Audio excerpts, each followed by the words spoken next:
With a slightly stretched body shape when compared to the hatch model, the Superb Estate promises to offer everything that makes the hatchback desirable, but with a bit of extra closet space. It even has the same wheelbase and rakish looks as the hatch, and in fact, I personally think it's the best looking Skoda ever made. So, as the Estate is expected to outsell the hatch when it comes to sales, it's crucial for Skoda to get this one right. So have they? Let's find out. The Superb gives you exactly what you'd expect from a Skoda, which is a very simplified layout but done in quite an upmarket way, with this touchscreen being the centre of attention. Thankfully, this comes with the option of a built-in sat-nav, unlike the likes of the new Fabia, which relies solely on MirrorLink, which we're not really a fan of. There's also ample adjustment in the driver's seat, always good for such a big car like this. Unfortunately, like many other Estates, rear visibility is a bit naff because of the chunky C-pillars and small rear window. One other little thing that annoyed me a bit was the very small glove box.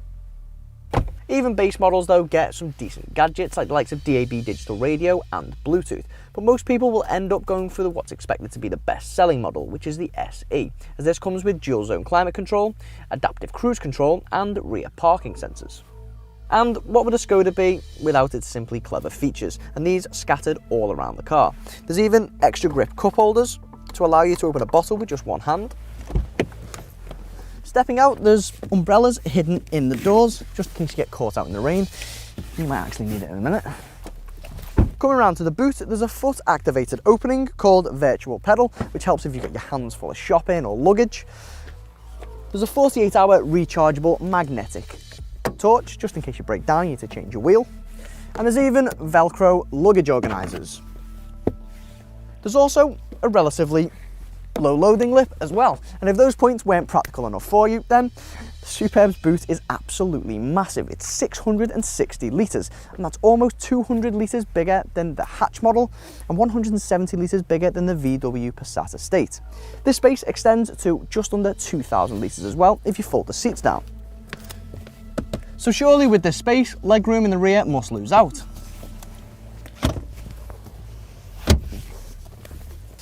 Well, I mean, the best way to describe space back here is chauffeur-like. There's absolutely loads of it, and headroom impresses as well. I've actually had passengers fighting over who wanted to sit in the back. Hopefully that wasn't just to avoid sitting next to me.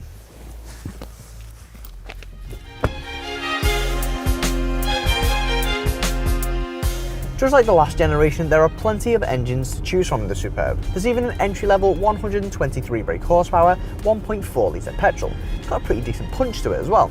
But let's be honest, most will go for a diesel. Now, when it comes to the diesels, there are several 1.6 litre and 2 litre units to choose from. But if you go straight down the middle, for the 2 litre 148 brake horsepower unit, mated to a 6-speed manual gearbox, which is supposed to be the best selling, then you'll pretty much get everything you'll ever need in an engine.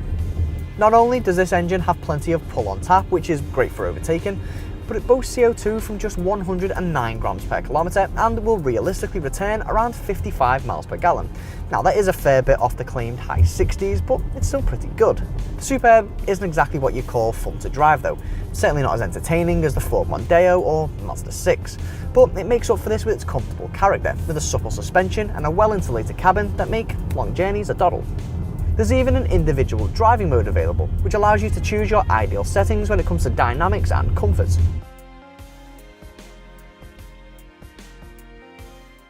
But why not just go for the hatch model? Surely not everyone needs that much space in the boot.